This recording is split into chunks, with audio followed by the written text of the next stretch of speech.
สุดđấy ngàyนี้ខ្ញុំសូមបង្ហាញទៅតាមការ install app ដើម្បីប្រើប្រាស់ជាមួយនឹង Air56 ចាការ install app ហើយនឹងការភ្ជាប់គឺអត់មានការលំបាកទេអញ្ចឹងយើងចាប់ដើមទៅប្រភេទ Android យើងចូលទៅកាន់ Play Store ហើយបើសិនជាប្រភេទ iOS យើងចូលទៅកាន់ App Store ហើយចូលមកកាន់ App របស់យើងហើយវាយពាក្យថា Ear Joy Intelligent ចាហ្នឹងហើយគឺវានឹងបង្ហាញនេះយើងក៏ចាប់ដើមuploadចូលមកចា upload ចូលមកហើយយើងចូលខាងចាហើយយើងចុច follow confirm step ចេញមកលេខហូតមកចាចេញមកហូតចាតោះមកនេះយើងនេះប្រើដាក់រូបចាយើងដាក់រូបមកនេះចានេះវាកណ្ដាលហើយយើងចូលទៅកាន់ app យើងវិញហើយចុចពាក្យ new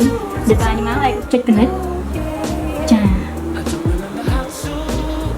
អូខេឥឡូវនេះយើង connect បានជោគជ័យហើយ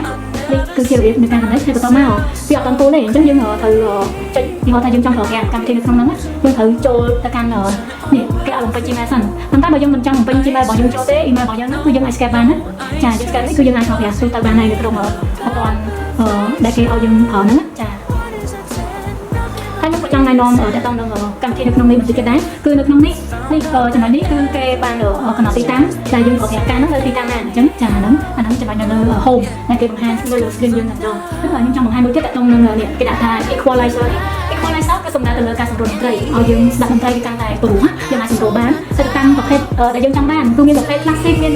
popular ឬក៏ rock ឬអីផ្សេងៗគឺយើងអាចដឹងបានអញ្ចឹងយើងគ្រាន់តែចូលទៅកាន់ YouTube មកទីហោណាក៏យើងចូលទៅកាន់ YouTube មកស្ដាប់ជំនាញណាដែលយើងចង់ស្ដាប់ទៅចាទីហោដែលយើងដាក់បែបយើងកត្រាអារម្មណ៍បានដល់អញ្ចឹងទៅអញ្ចឹងយើងចង់ឆ្លងប្រភេទតន្ត្រីណាអញ្ចឹងយើងចូលទៅកាន់បែបនេះមកវិញមកហើយយើងដាក់ណាទីហោដាក់ rock ចឹងហើយយើងចូលទៅកាន់ស្ដាប់វិញទៅលេងគឺវាប្រែប្រួលទៅតាមនឹងអាតាមអូតូមកអញ្ចឹងណាអញ្ចឹងវាល្អក្នុងហ្នឹងទីហោថាយើងស្ដាប់បាត់មនោសញ្ចេតនាទីហោណាអញ្ចឹងយើងស្ដាប់បាត់មនោសញ្ចេតនាយើងចូលទៅកាន់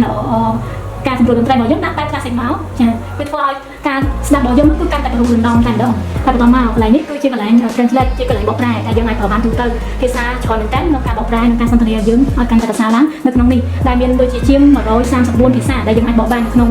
app មួយនេះហើយបន្តមកគេដាក់ translate គឺ slip នេះគឺជាប្រភេទតន្ត្រីដែលយើងអាចសម្រួលក្នុងការគេងបានឲ្យកាន់តែប្រសើរឡើងគឺវាមានតន្ត្រីច្រើនសម្រាប់ឲ្យយើងជ្រើសរើសអញ្ចឹងយើងអាច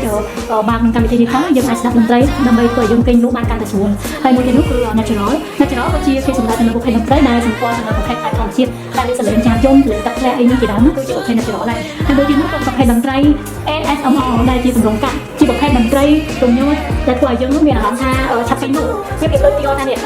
នេះយើងដាក់មួយមកវាប្រៀបដូចជារបៀបយើងថាអ្នកដែលអត់នេះលោកស្វាជាទៅស្វាជាគឺវាអញ្ចឹងគឺវារញោចទៅដល់ខ្សែប្រសាទរបស់យើងធ្វើឲ្យយើងមានអារម្មណ៍ថា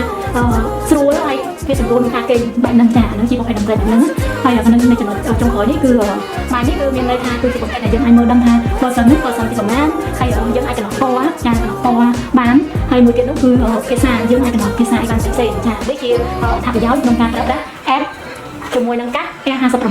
វីដេអូនេះផលិតដោយក្រុមហ៊ុន Lenses Cambodia ផលិតផល Lenses មានដូចជា speaker នាឡិកាឆ្លាតវៃកាសក្តៅត្រចៀកកាស Bluetooth ដុំសាកខ្សែសាក power bank ឧបករណ៍សាកឡានតម្លៃ AI 360 ដឺក្រេចិញ្ចែកទូរស័ព្ទ adapter បញ្ជូនទិន្នន័យកន្ទុយបារីកាមេរ៉ាសុវត្ថិភាព screen ខេសទូរស័ព្ទនិងឧបករណ៍អេឡិចត្រូនិកជាច្រើនមុខទៀត